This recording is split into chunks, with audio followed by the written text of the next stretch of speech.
You are listening to the 501st Cast, the official podcast of the 501st Legion. Stay tuned to global news from the front lines of the Empire as the men and women of Vader's Fist celebrate decades of promoting Star Wars, honing the art of costumes and props, and contributing to the community through charity and volunteer work. Give me regular reports, please. Right.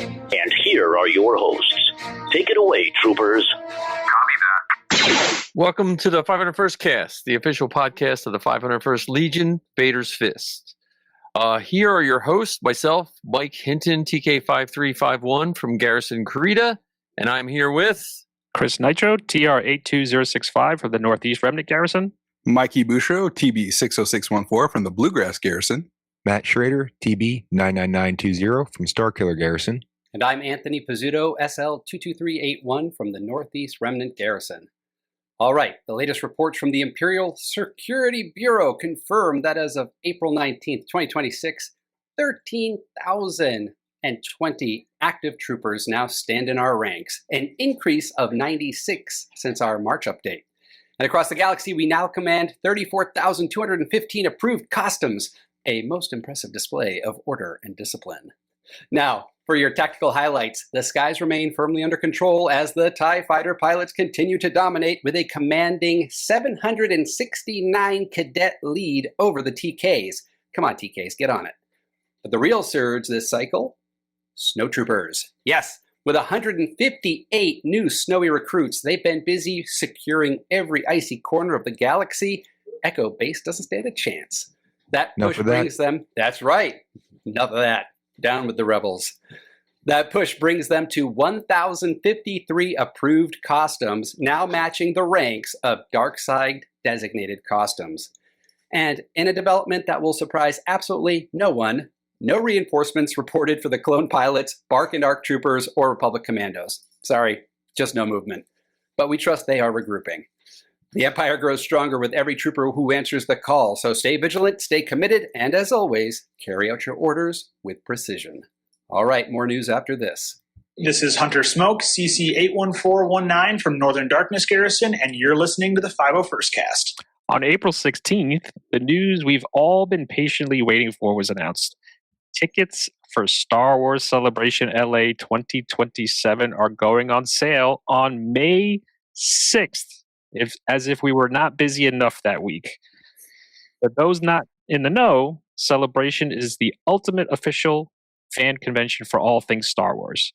For the 501st, it's always been an amazing get-together for our Legion family from all corners of the planet and a wonderful, immersive opportunity for the home and neighboring garrisons to put on a costume fan experience for Star Wars fans visiting from all around the world. I myself am definitely going to try to go. Same here.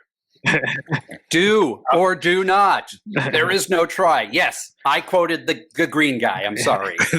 Well, speaking of green guy, we all have to wait for the little walking man to make sure we get to the end of the ticket queue to be able to buy tickets. So that is the reason why we're all going to try to go, because without tickets, I'm not one of the people that will spend money to go across the country just to stand outside an arena. To get a whiff of Celebration somewhere. Maybe like just hey, were you inside the building? Can you come hang out with me for a little bit so I can get that aura? I mean, you can stream it, from outside the building. Be like, look at I'm out outside. No.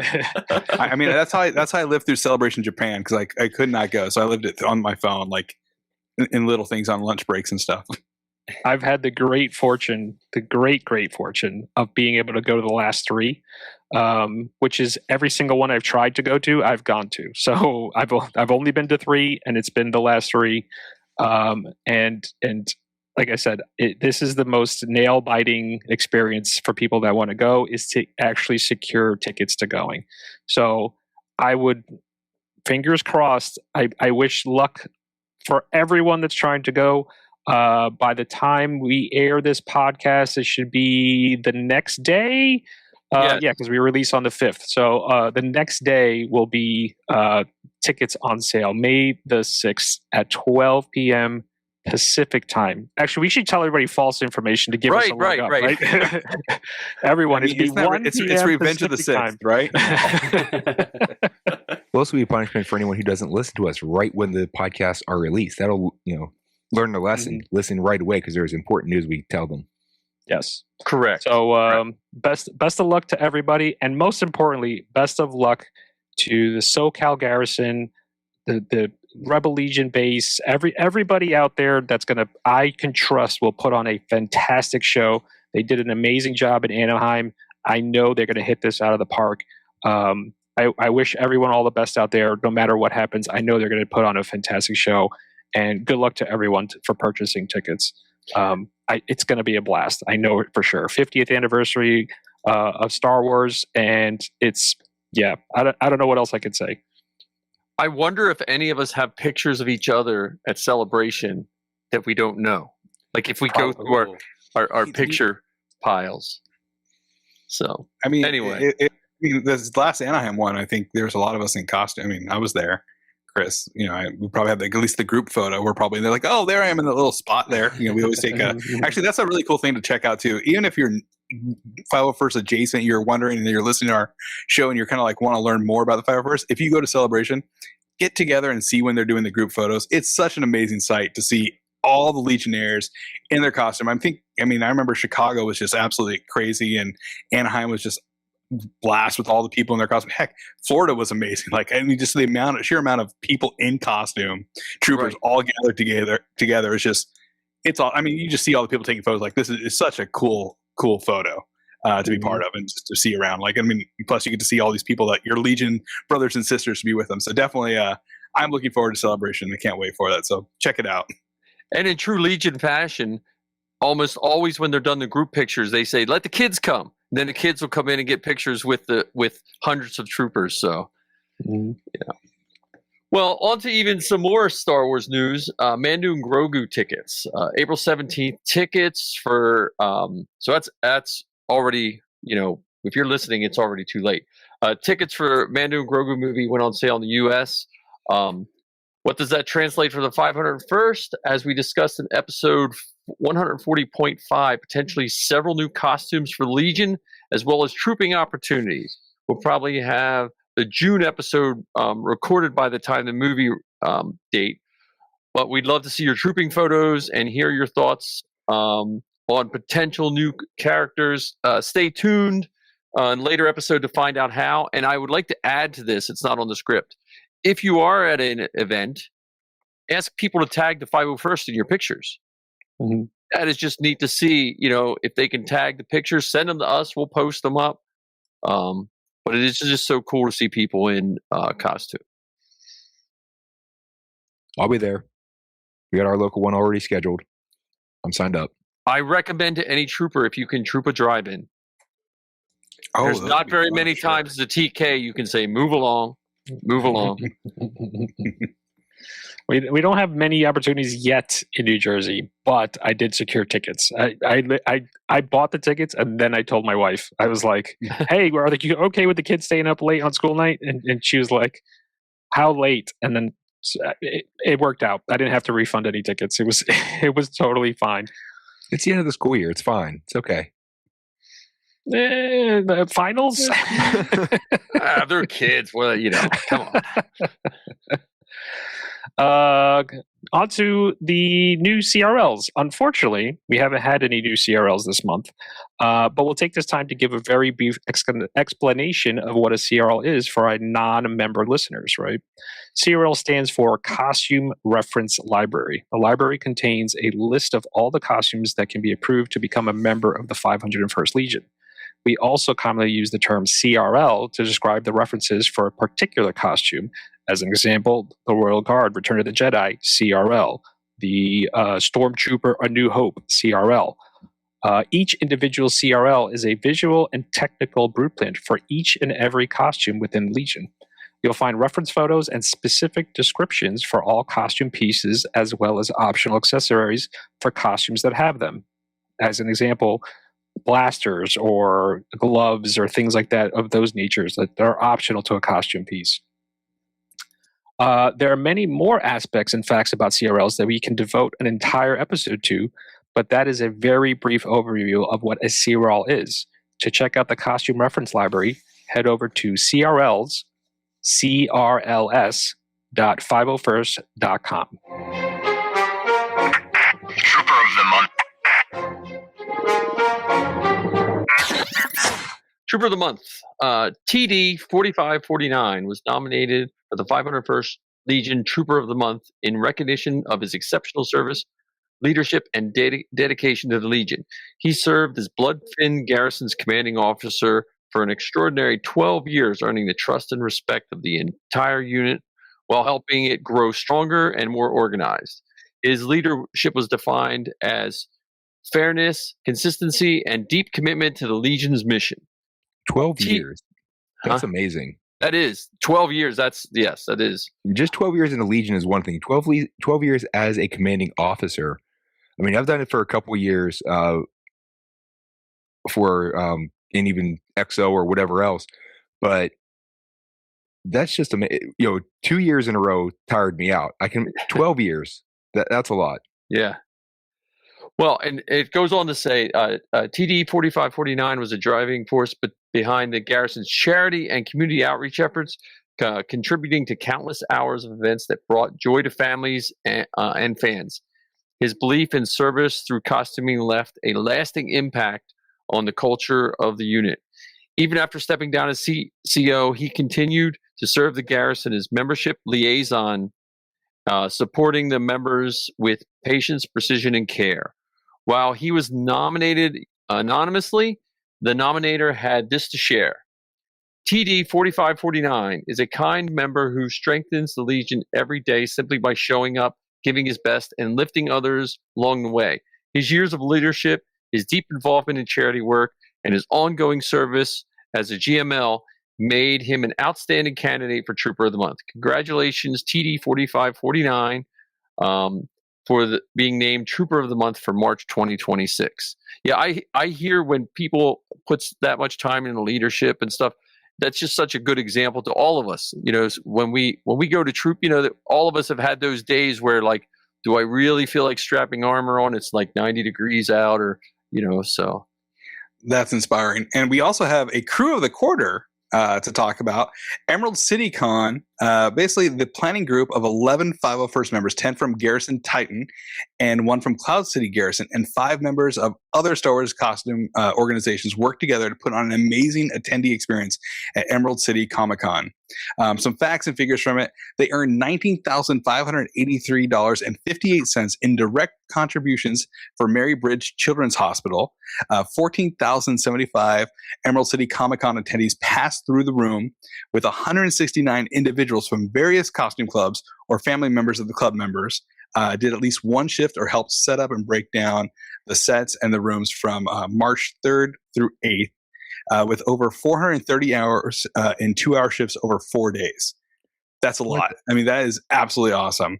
I'm going to highlight that number for the contributions. $19,583.58. That's almost $20,000. Donated to a local charity. I mean, this is the work, this is truly bad guys doing good. You know what I mean? Yes.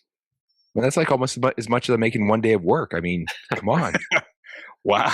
I want to work with you. Anyway, couple things here. Key planning elements that they learned from it. They reduced choke points for better room flow, increase set space by reducing the number of sets, increase interactive sets, adding music for an environmental element, getting all the clubs to adhere to a singular theme and work together. Like, that is huge.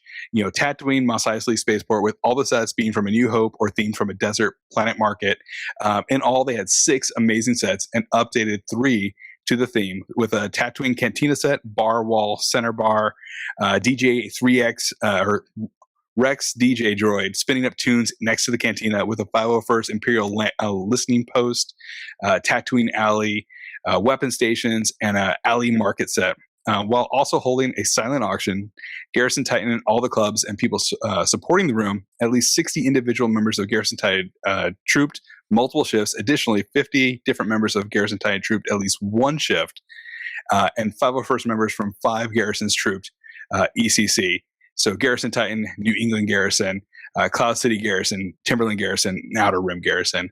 Guys, thank you so much for all the hard work you did for that. We also want to shout out to the other clubs that were involved: Rebel Legion, Alpha Base, Saber Guild, Camino Tempo, the Mando Mercs with Garrick Clan, Mando Protectors with Saber Cat Coven, Dark Empire, the Dark Flower Spire, and Pacific Northwest Droid Builders for being nominated as that crew of the quarter and getting that. Congratulations, guys, for the hard work you did there. Yeah, congratulations. That is an astounding amount of work. Matt, you're right, $20,000. And are you hiring, first of all?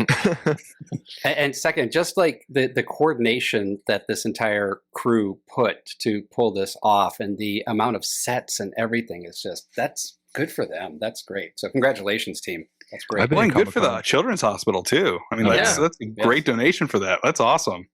I've been in Comic-Cons where we just put together one big set, and that takes a lot of work. 6 of them. Well, actually, it was 9 because they had 3 that they just rethemed a bit. That's 6 new ones.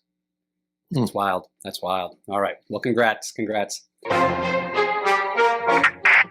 of the Month interview.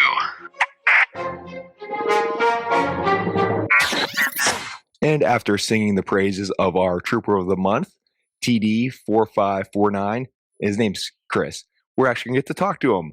And also, we get to talk to TK62000, Scott, who nominated Chris. So, gentlemen, welcome to the podcast. Well, thank you. Yeah, thanks, guys. So we have two Troopers of the Month here, like back-to-back Trooper of the Month, right? Yeah, I'm sure that happens all the time, right? I'm pretty sure it's the first time it's happened in Bloodfin, though. Yes, definitely.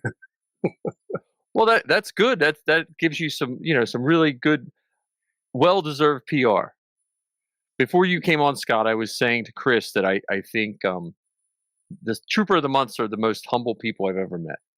So we appreciate the work you guys do. So, although, Chris, now you got some pressure because you have to nominate the next person who's going to win next month. You got to keep the string going, right? Yeah, keep it going. It's pretty easy in our garrison. There's so many great people. Well, see there's the Trooper of the Month there, right there, right.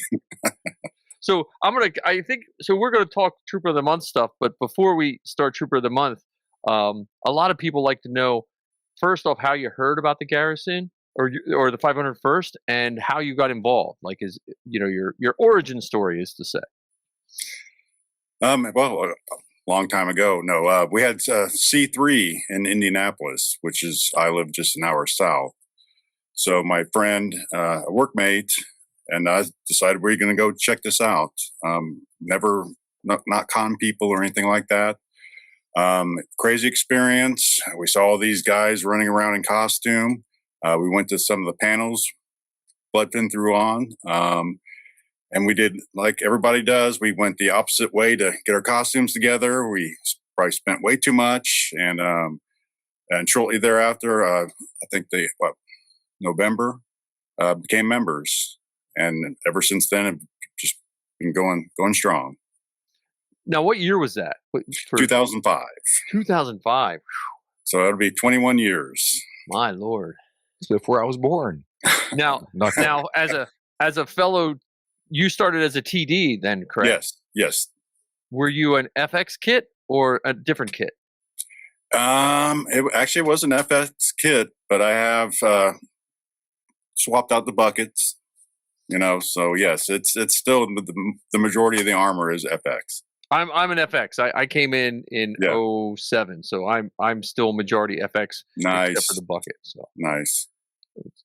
It's like left-handed people noticing left-handed people. The FX people notice the FX people. Well, and I'm left-handed also. So me too. There we go. So killing it. So back-to-back Trooper of the Months, left-handed Trooper of the Months. Nice. Yep. Well, it does make being a New Hope Trooper easier because your blaster's on the right side. Yes, it feels much better. Yeah. I feel left out here. I do write with my right hand, but there are some things. I'm left-handed in a lot of things, really. So there's actually, if you study the science on it, there's some really interesting stuff with handedness. But yes, we'll talk about that on the left-handed podcast, not this one. Yes. So, Chris, are you just a masochist, or you were CO for 12 years. That is impressive. Thank you. And again, it goes back to the garrison. I don't know if, to keeping me in charge for all those years. We had lots of drama in the background, and I understood where people didn't want to step into that role. So the Scott and Josh, the current guys, they slowly worked their way in, and we got everything calmed down, and it's moving right along perfectly now. So you're saying they just didn't like you and kept you in the job, so you had to. I think so. I really think so. If you ask them today, I think that's what they just like seeing me get beat up day after day. Well, no, it ain't that. That's Mr. Bloodfin. If there's anybody ever in our garrison with the moniker Mr. Bloodfin, it is that man right there.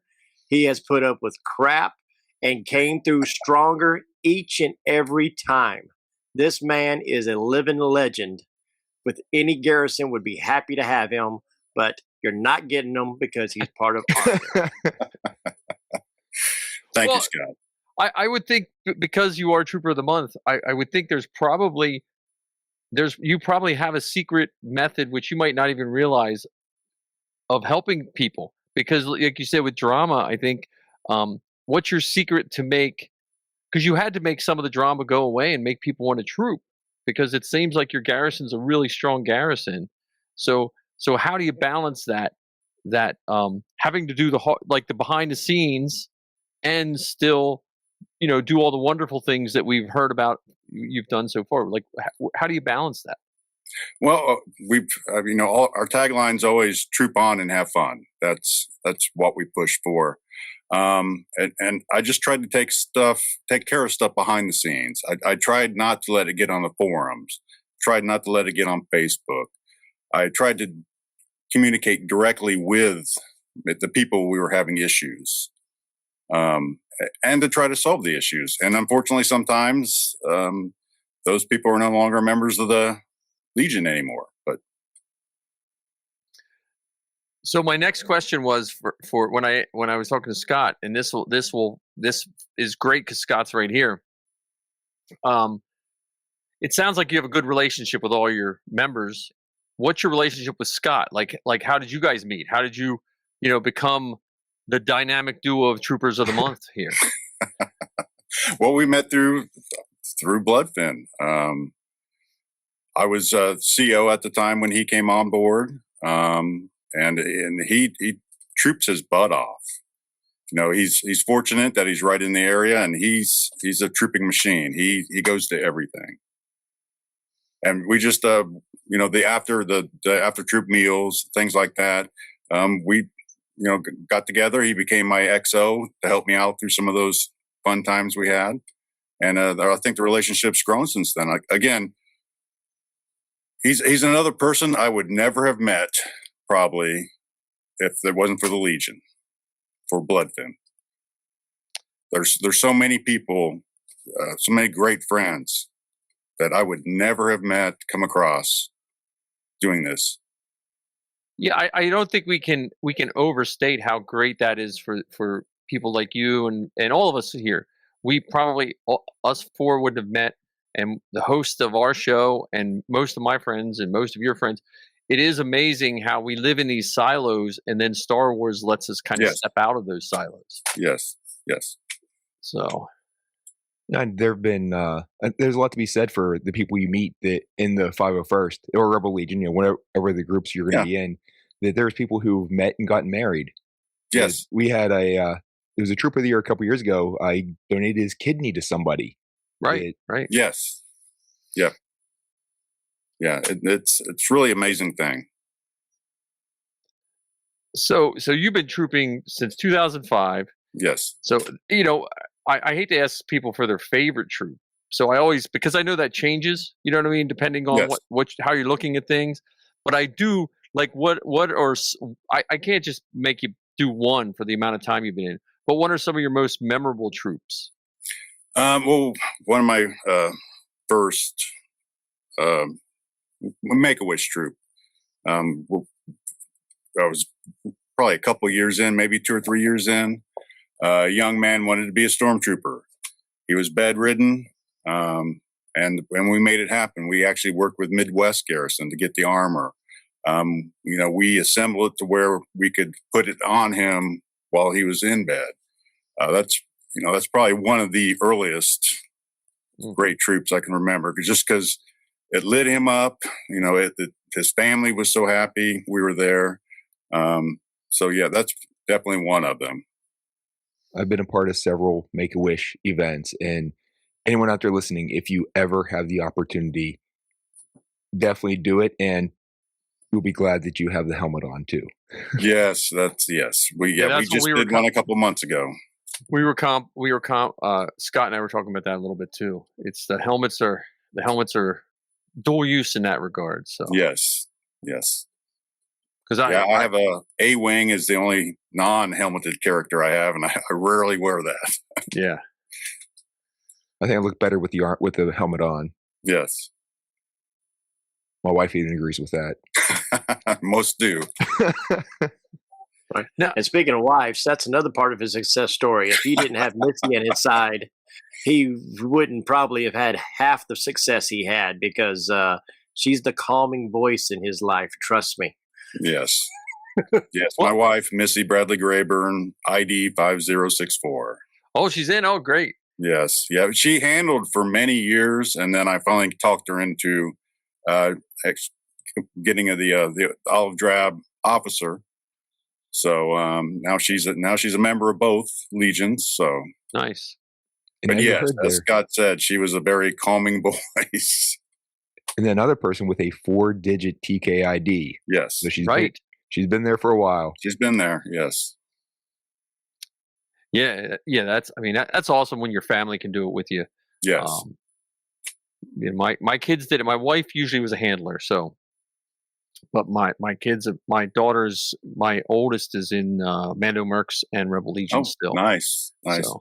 Yeah, my son tried it a couple times, and it just wasn't for him. My daughter, she's got a Jawa. She's not Legion yet, but she really enjoys it. So, is she in the Galactic Empire? Galactic Empire. No, she's actually a little bit older than that. So it's just trying to tie her down to get stuff.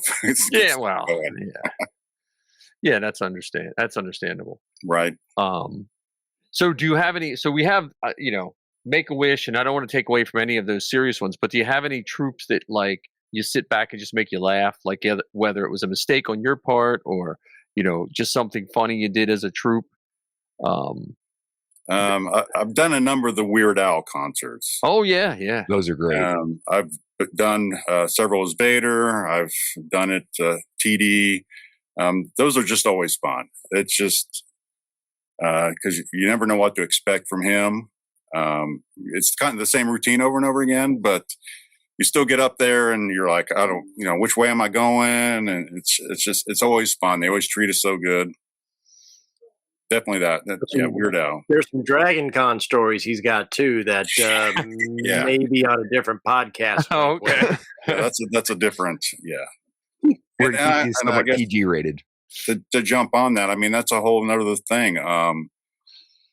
Prior to Celebration 3, I didn't even know what a convention was. So see, that's I love hearing that, because I grew up going to comic book conventions in the 80s and all this. So when I meet people that this is new to, I'm always curious how that sits with you. Yeah, no, it opened up a whole new world. Gen Con, Pop Con. Indiana Comic Con, Dragon Con.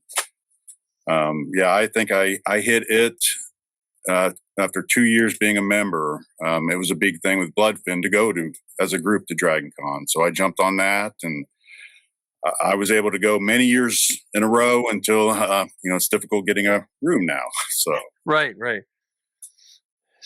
So any advice to new, I have a feeling with everything coming up in the next couple of years, just like it was with Force Awakens and all that. Right. Any advice for people that are considering joining the 501st? Like, what would be? Think of all the mistakes that you and I and all the before we had the internet like it is now. What would be any advice you would give someone thinking of joining? We'll definitely join the local forums, and we always push now to be a handler and make sure it's something you're comfortable doing. Because some people get out there and it's just not, all the people and and doing that kind of thing, it's just not them. So don't invest in a costume and then all of a sudden, well, I don't really want to do this at all kind of deal. I don't want to mess with the public. I don't want to mess with the people. So get out there and handle first. Get to know the local people. And then contact the GML, take their advice. Don't run out and just spend a lot of money and then hope it's all right.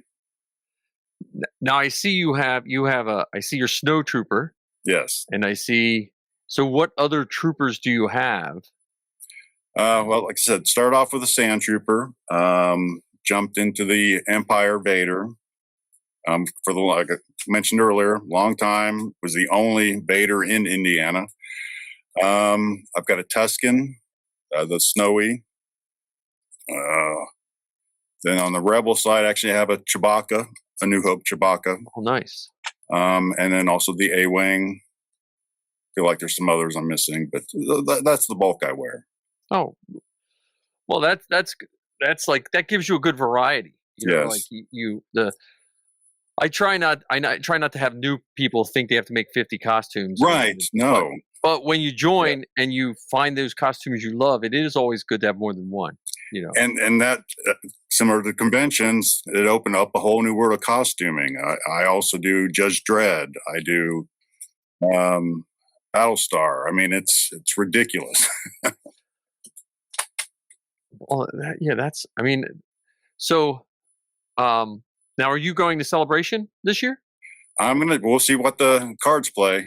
Yeah. Well, the ticket lottery and whatever we have to do for that. I'm definitely planning on going. Yes. All right. Are there any troops nearby? Like if we have troopers listening and they want to come meet you, and if Scott's there, they could get a twofer. They could get two troopers of the month. You know, is there any big events you have coming up that people might be able to like see you and talk to you? The next month is just crazy busy. We've got PopCon the second weekend of May, I think the 9th. We've got, of course, all the Star Wars nights coming up. We've got the Fisher's Freight game up in northern Indianapolis. We've got the Indianapolis Indians the weekend of PopCon. And then again, as Scott mentioned, May the 4th is crazy. Unfortunately, I'll be working and missing most of those, but Scott will be there, all of them. In the Indianapolis Indians. Some of them, because logistically traveling is going to be difficult. Right. If we had Star Trek technology, I would be in them all. Right. Well, that's what they don't tell you is when you become a trooper, you have to start thinking about what car you buy. Yes. Yes. We joke, but I would take my biggest bin to the car lot and make sure it fit in the car. Yeah, because it was the only time I was happy we had a minivan when the girls trooped and I trooped, and you had to fit 3 or 4 bins in. Exactly. Yes. So, Vader takes a lot of room. Yeah. You would think, and I know some guys who do Chewie. Chewie takes a considerable amount of room too, with your stilts and all that kind of stuff. Yes, I think Chewie actually takes more room than Vader does. Yeah. Especially in the changing room. I just got. Yeah. Now, so what's your thoughts on changing rooms? So since you brought up changing rooms and you've done these multiple costumes, which costume do you need the least amount of space? And you've already said which one's most, but like, what's the dreaded thing you see when you go to troop and you're in whatever costume?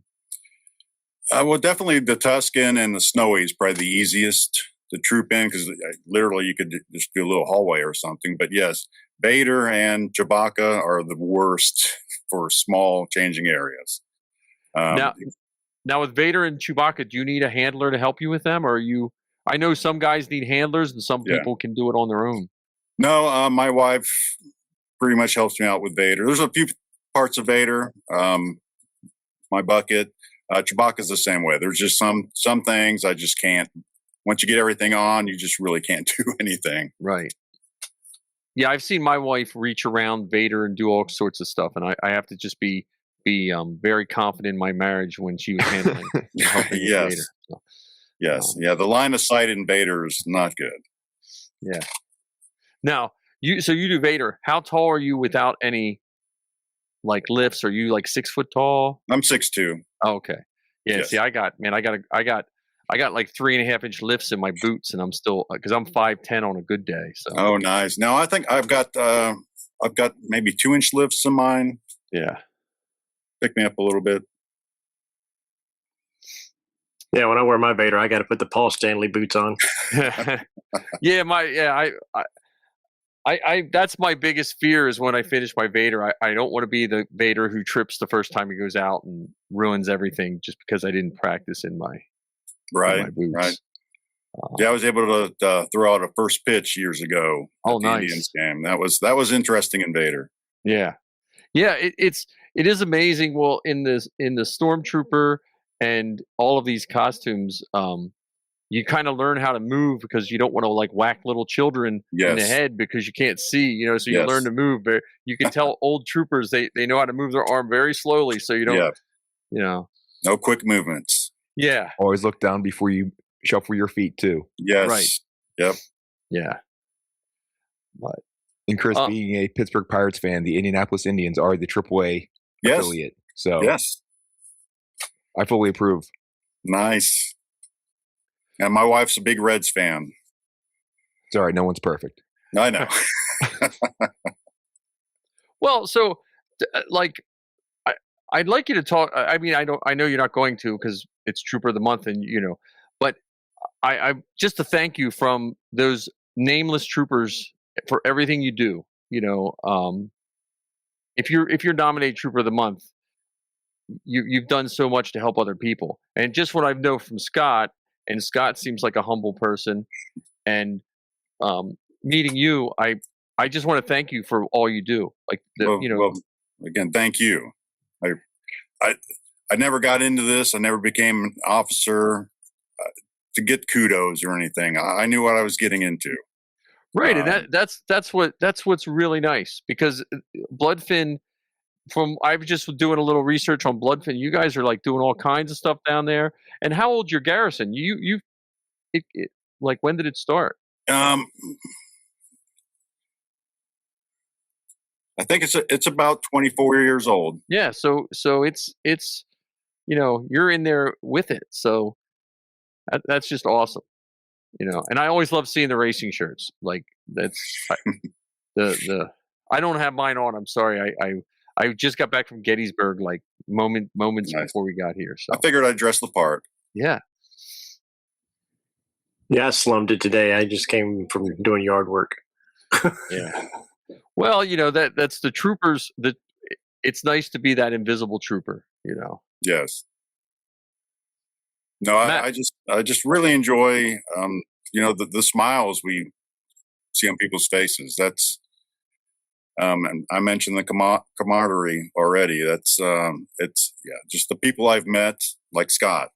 Again, it's just I would never have met them.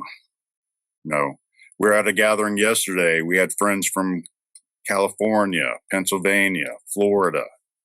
All for this small event we had. And then none of them I would have met if not for the Legion. Yeah.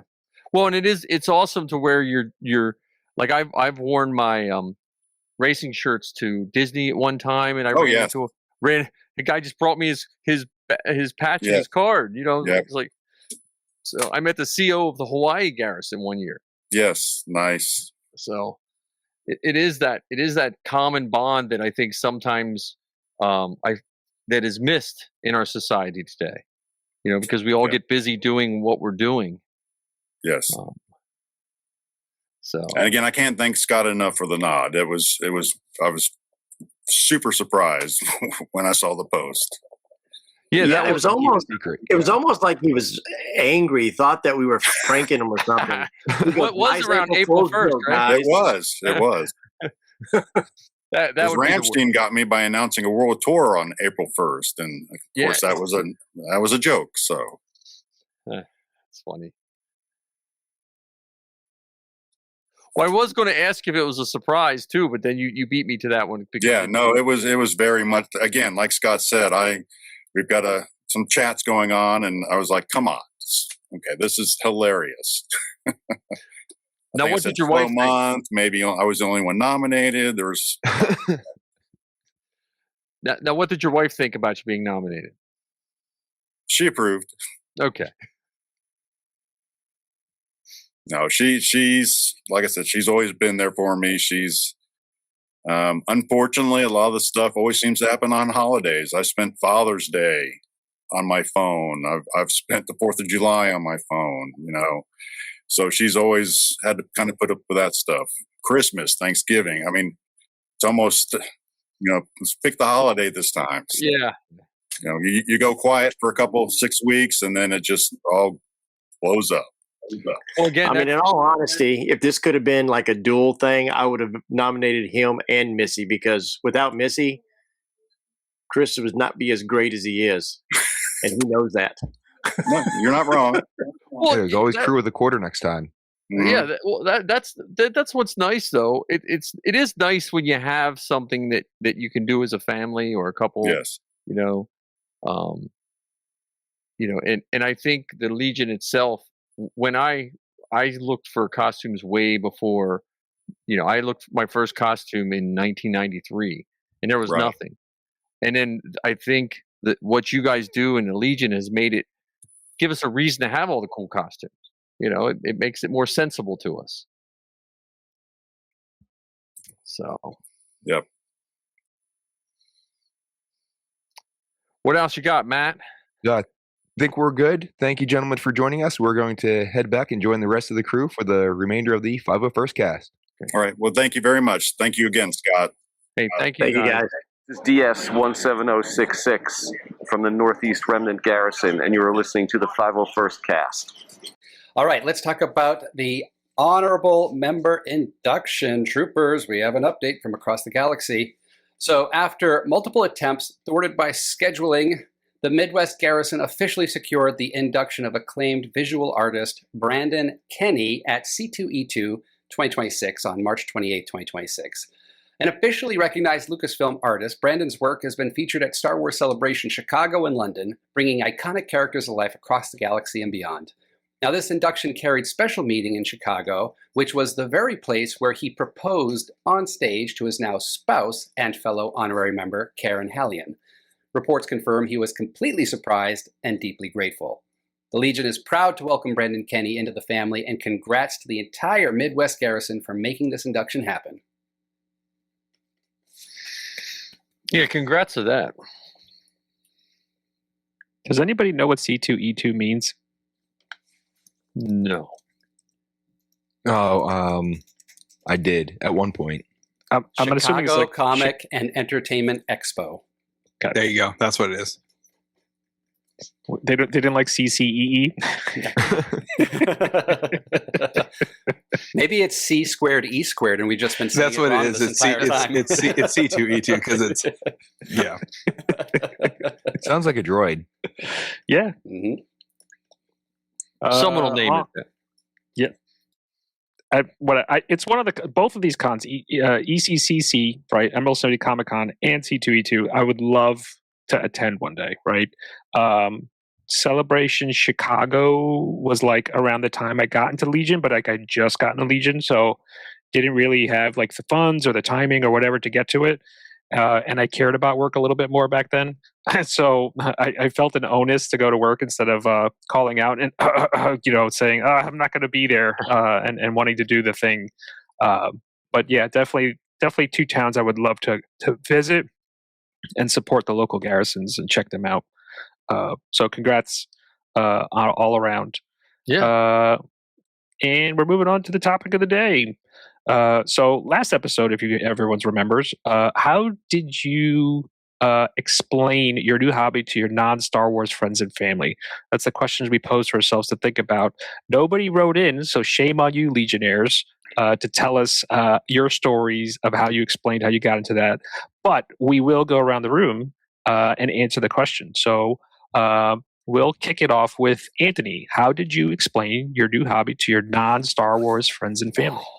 I mean, my friends and family already know that I'm weird, so this was not a surprise to anybody. No, I can attest to that for sure. Yes, you can. Absolutely can. It was funny. because I did Vader in prep for Celebration Orlando, and my wife was out of the country for like 6 months on a scholarship thing in Chile. So I was really left to my own devices, and I was really doing this kind of under the radar. So the only people that knew that I was doing it were the people in the Legion that I was kind of getting guidance from, and then a couple close friends here at the time. Now that I've been in it for a while, and now that I've expanded my cosplay from not just Vader, but to Robot Man and Joker and Undertaker and a bunch of other things.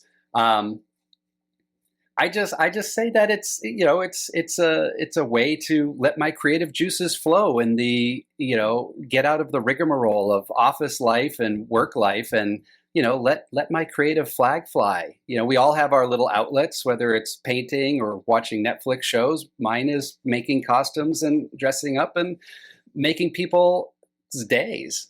So. And again, people know me as a creative person in general, so it wasn't a stretch to see me kind of start putting on, Vader outfits or working on TVs and other things. So yeah, they were very accepting of my hobby. Cool, that's awesome.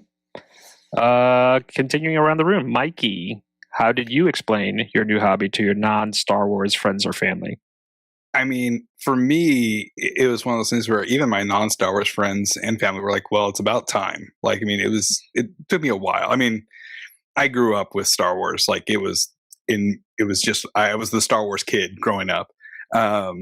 And I worked on one for a costume for a long time before I finally joined the Legion.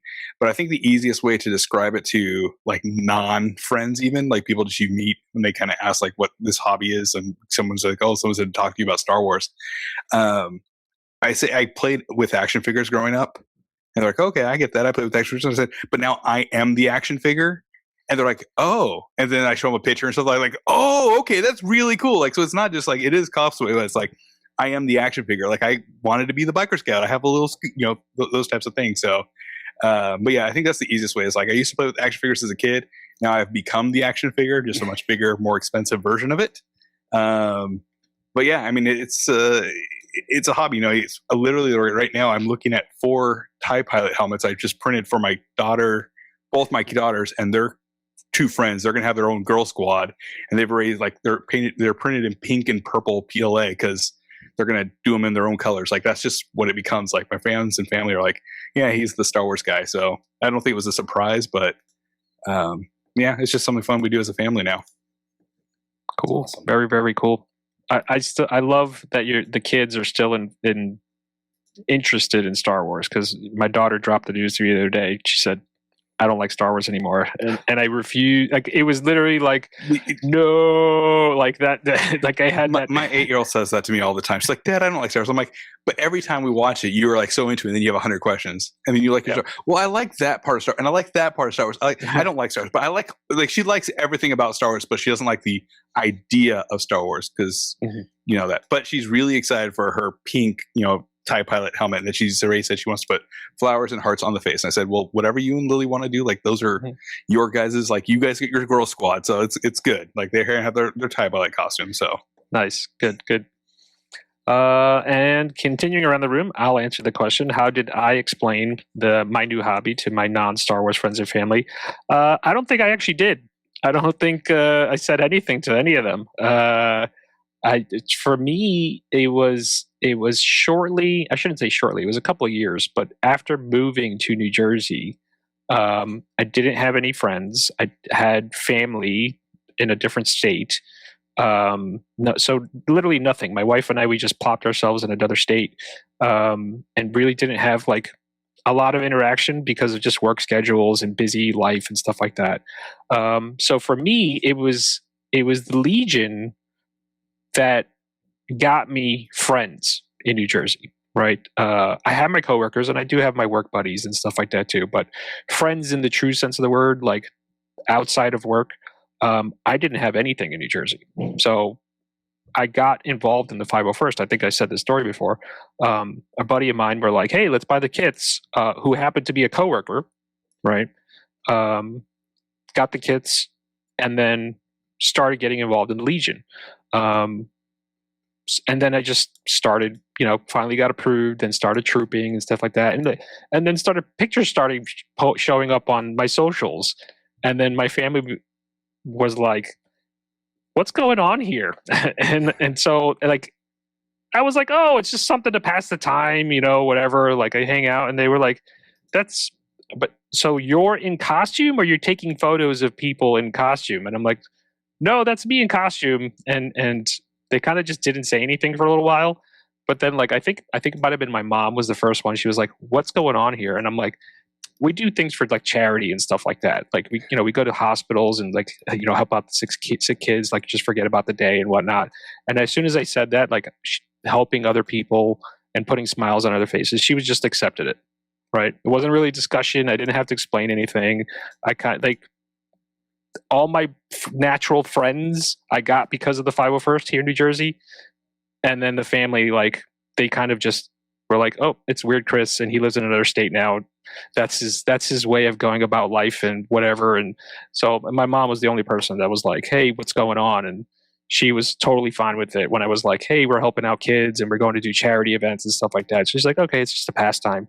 And now that I'm super busy with all the jobs that we do in the Legion, they're like, hey, you're spending too much time doing that. And I'm like, well, it's kind of natural, when you're around this long. So that's my story of non-explaining to them when I first jumped into it.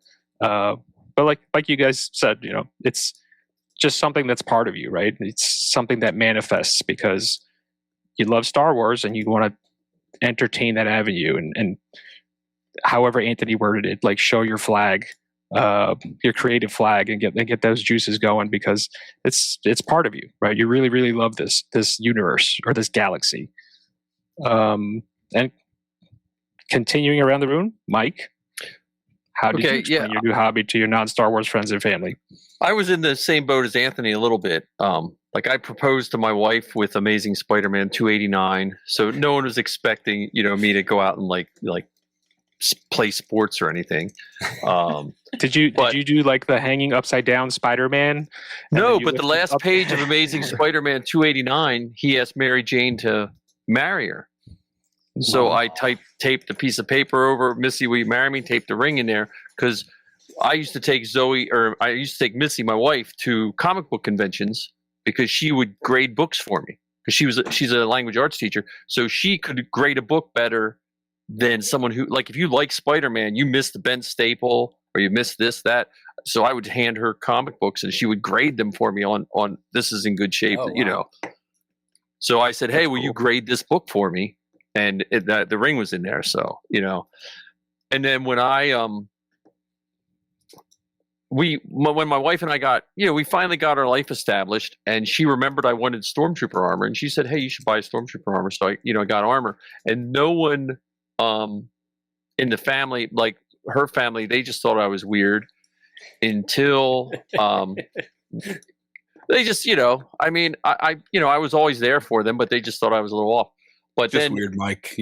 Well, they didn't understand because there's a stormtrooper standing in my room, and her mother was all about practicalness. You know what I mean? Like what was that? What's that do? But then my kids started trooping with me too when they were 4 and 6, and my mother-in-law came to a library event where Zoe was, I think, 7 at the time, and she emceed the library event. And my mother-in-law, who up until that time, I think she thought I was forcing my kids to put Jawa suits on. And she saw the internet, and my 80s, I guess she was almost 80-year-old mother-in-law and father-in-law became like the biggest fans. I don't think either of them ever saw Star Wars before, but they used to come to events. They had my girls' cards and all the 501st stuff on the refrigerator. And then I didn't have to tell anyone.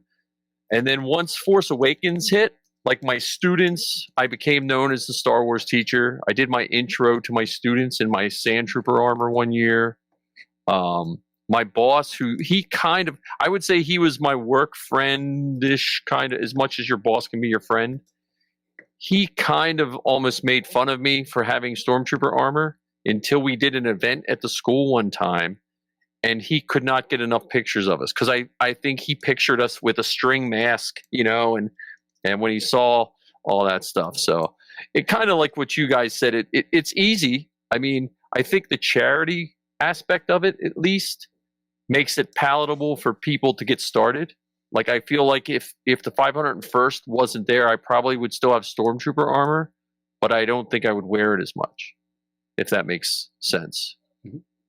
So I think you would have. I think you would have like walked around the house in Stormtrooper armor if you were in the 501st or not. Well, I mean, I think you might be right.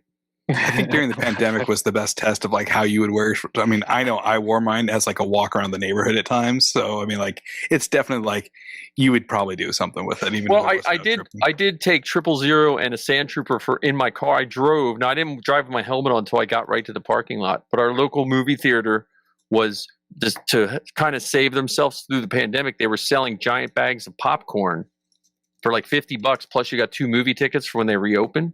So I pulled up with 000 with my daughter in waist up and me as Sand Trooper to pick it up. You know, just to give a little smiles to people in that time. So no, I get it. Like I agree. I don't think anyone thinks it's weird for us because it's who we are. Yeah, I mean, and I trooped. It was hard for me to explain to people because I trooped pre-smartphone. So in 07 when I started trooping, there were people we would go to events like not a con but other things. No one would have way to take pictures of you. Like I think I said on this show, like a lady deleted pictures on her little flip phone of her grandkids so she could take a picture of them. You know, so it was hard to explain. In life. Yeah. So thank you for that. And last but not least, Matt, how did you explain your new hobby to your non-Star Wars friends and family? That's assuming I have any friends. Oh, it's just the easy thing. And for those of you who do, why would you ever have? Just by joining the Legion, you have 13,000 friends. Okay. Oh, but this is 2 non-Star Wars friends. So why would you even have some? That's true. For those of you who have friends, okay. No. Kind of like AP said, I was the weird kid that loved Star Wars from being really young. And so the way I've always explained it is that we are a Star Wars-based charity costuming group. So regardless of what the charter says of how they describe us, that's how I've always said it. And then whenever I just say, okay, yeah, we dress up in Star Wars costumes, but we do it for a good cause. That, as I forget who said before, we're going to go to Children's Hospital. We're going to do Make-A-Wish stuff. We're going to help raise money for this cause or whatever else. And so whenever people hear that, it's like, oh, yeah. And then I've then added on of, so we're really big Star Wars nerds, but we do it for a good cause. So that makes it okay. And so, yeah, like Mike, I'm a teacher. So I explain this to my students, and I teach in college, and I'm the faculty advisor for the Star Wars Club at my college. Nice. So it's kind of like a recruiting thing whenever I explain this in class, that it gets brought up as kind of like a true or false. That I do kind of like an icebreaker thing each day. And so eventually that gets mentioned of, true or false. I have a full-size, movie-accurate, wearable Darth Vader costume. And so that gets a lot of comments from my students. And like Mikey said about his daughter, my daughter dresses up too. That over the years we've acquired some costumes that people like hand-me-downs that other people their kids have grown out of it. And so she'll say that she hates Star Wars, but that's just to contradict me and just to say anything opposite of what I like. But then she puts the costumes on all the time and asks to do it. That's awesome. And Mike, I've never worn my costumes to teach in. I've had some students ask about it, but wearing the mask with the Vader thing, even with the speaker, I don't know if they could all hear it, but I have worn, whenever I was working on my doctorate, I did wear my Jedi to class one day. Nice. We were doing an event and I had class and I had to leave the event like right when it was done or even a little bit early to get to class on time. And to be able to stay at the event longer, I kept the costume on and just drove. It was the Jedi, so that was easy to do. And the guy who was teaching class was he was a historian, and wearing the pouches, he's like, those are whatever German something or Russian, whatever. And he like knew exactly what they were. I was like, how'd you know? He's like, I'm a historian. I know this stuff. So. That's awesome. That's really cool. I did a con yesterday. Somebody walked up and was like, "Are those?" And the person was wearing a snow trooper, and somebody walked up and was like, "Are those like Russian pouches, blah blah blah, and it opened up the conversation about like where this stuff is sourced. And we're like, hey, it's all the original trilogy is all like military surplus stuff. So like they just picked up with these things. So like, yes, it looks like those historical things. Yeah, but that's cool. Thank you for that. I've had some military veterans ask about the blasters too. That looks like this thing, and like the DLT-19. That it was it MG-42? If no. I think it's from World War II. That if you watch the movie The Longest Day, I think it is, that you'll see. I think it's Sean Connery even is like one of the characters. He's like carrying one of those around. Sean Connery carried a DLT-19. Star Wars trivia. There you go. Awesome. Well, I feel lucky that my kids still like Star Wars. Like my oldest has surpassed me in both Star Wars knowledge and everything. Because you said about hand-me-downs, Matt. One time I was joking with them, and I said, "What are we going to do with those Jawa costumes?" And both my kids said they're probably their most valued and cherished things from their childhood is their Jawa costumes. So I feel lucky in that regard. Proud Papa. You taught them right. Hats off to you. Say good parenting. Cool. Well, gentlemen, thank you very, very much for all your answers. And now a quick pause to our next segment. Mission reports. All right, here's what our troopers have been doing across the galaxy in the past month, if I can enunciate.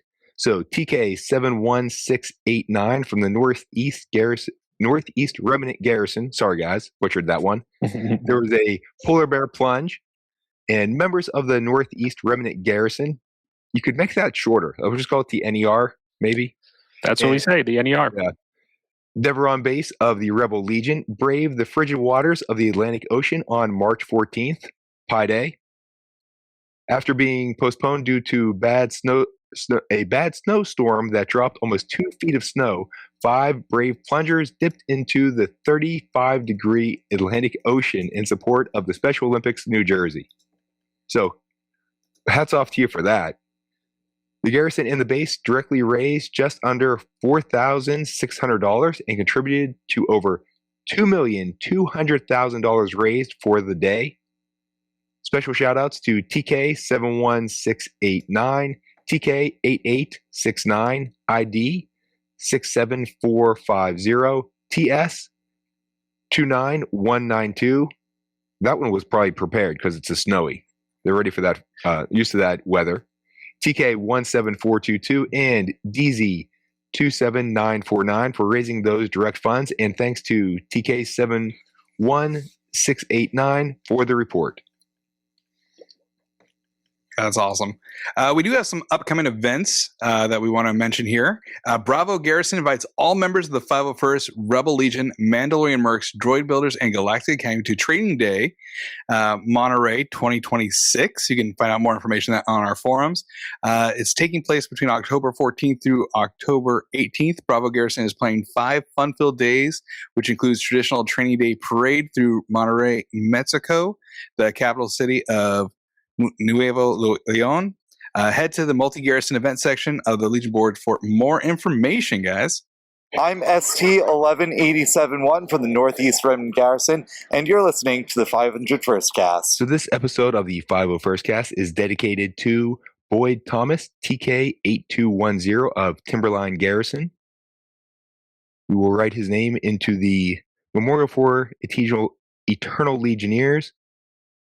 Buckets off to you and thoughts to your family and friends. And we'll give a moment of silence for TK8210.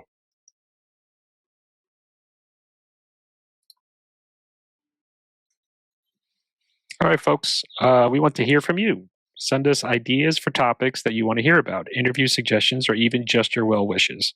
For now, help us kick off our next episode. Email, call, or message. Email, call, or message us answering the following Shakespearean question. To amplify or not amplify? That is the question. Is it Shakespearean or Yoda-like? Where would you attribute that? Shakespeare. Shakespeare? Okay. And for those that don't know what we're talking about amps that we wear to augment our voices. So I've heard both camps on this, but we'll leave the discussion for next time. So to wear an amp or to not wear an amp to amplify our voices in costume. You can reach us by writing at podcast@501stcast.com. Use country code +1 to leave us a voicemail at 1-551-501-TALK. That's 1-551-501-8255. Message us on Facebook at The 501stcast, facebook.com/The 501stcast. And all of these can be found at our home on the web, 501stcast.com. All right. If it was Yoda, I think it would be amplify to not, amplify to. There you go. I have a cringy picture of me wearing one of the giant amps they used to suggest in 2007 on my belt. Oh, I remember those amps. Those big white ones, and we would wear them right on our belt. So it's just funny. Was it like an 8-track? You slid in an 8-track. You probably could have. But it was way bigger than an 8-track. That's for sure. Nowadays we have like little tiny fake iPods that do Vader voices. And Mike back in the day had to carry around a phonograph and be like, I had a little. What are those monkey lizards with a little crank? Cranking the.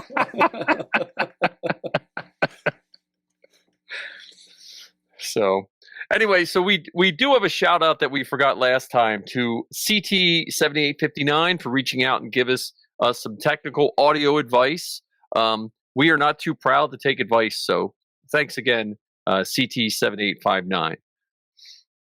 And if some of us could get their audio settings right, or the microphone settings on the thing, then we'd be a lot better. I don't know who that was. What does $20,000 a day get you? He forgot to tell you he only works half a day, though, a year.